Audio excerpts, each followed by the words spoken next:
क्या आपके CIBIL report में राइट ऑफ लिखा है?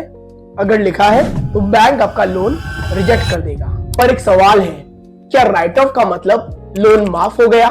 तो उसका जवाब है बिल्कुल नहीं। अब सबसे पहला सवाल, राइट ऑफ क्या होता है? राइट ऑफ एक अकाउंटिंग डिसीजन होता है। जब बैंक को लगता है कि लोन से रिकवरी होना बहुत मुश्किल है, तो बैंक उस लोन को अपनी बैलेंस शीट से हटा देता है। लेकिन ध्यान रखिए, लोन माफ नहीं होता, बोरोर की लायबिलिटी खत्म नहीं होती, बैंक अपनी रिकवरी कंटिन्यू रखता है और सिविल रिपोर्ट पर राइट ऑफ एक बहुत ही स्ट्रॉन्ग नेगेटिव मार्क होता है। अब दूसरा सवाल, राइट ऑफ कब होता है? राइट ऑफ तब होता है जब लोन पहले से एनपीए हो, काफी टाइम तक ईएमआई नहीं आई हो, बैंक ने रिकवरी के सारे एफर्ट्स कर लिए हो, बैंक ने पहले ही अपने प्रॉफिट से इस लोन के पॉसिबल लॉसेस के लिए पूरा पैसा अलग रख दिया होता है, जिसे बैंकिंग लैंग्वेज में प्रोविजनिंग भी कहते हैं। रिकवरी की प्रोबेबिलिटी बहुत कम हो तो बैंक अकाउंटिंग पर्पस के लिए लोन को राइट ऑफ कैटेगरी में डाल देता है।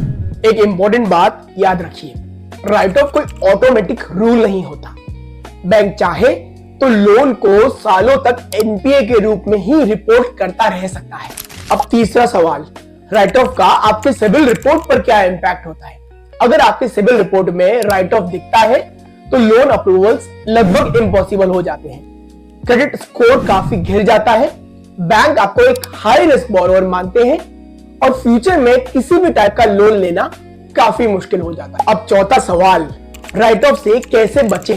राइट ऑफ से बचने का बेस्ट तरीका है ईएमआई टाइम पर पे करें, दिक्कत आए तो बैंक से जल्दी बात करें, रीस्ट्रक्चरिंग या ऑल्टरनेट ऑप्शन डिस्कस करें, लोन को ओवरड्यू ना होने दें और अगर लोन ऑलरेडी राइट ऑफ हो चुका है तो रीपेमेंट या सेटलमेंट ही क्रेडिट प्रोफाइल सुधारने का प्रैक्टिकल रास्ता है। तो राइट ऑफ का मतलब लोन माफ नहीं होता, ये सिर्फ बैंक का एक अकाउंटिंग डिसीजन होता है, बोरोवर की लायबिलिटी रहती है और सिविल पर इसका इंपैक्ट सबसे ज्यादा नेगेटिव होता है।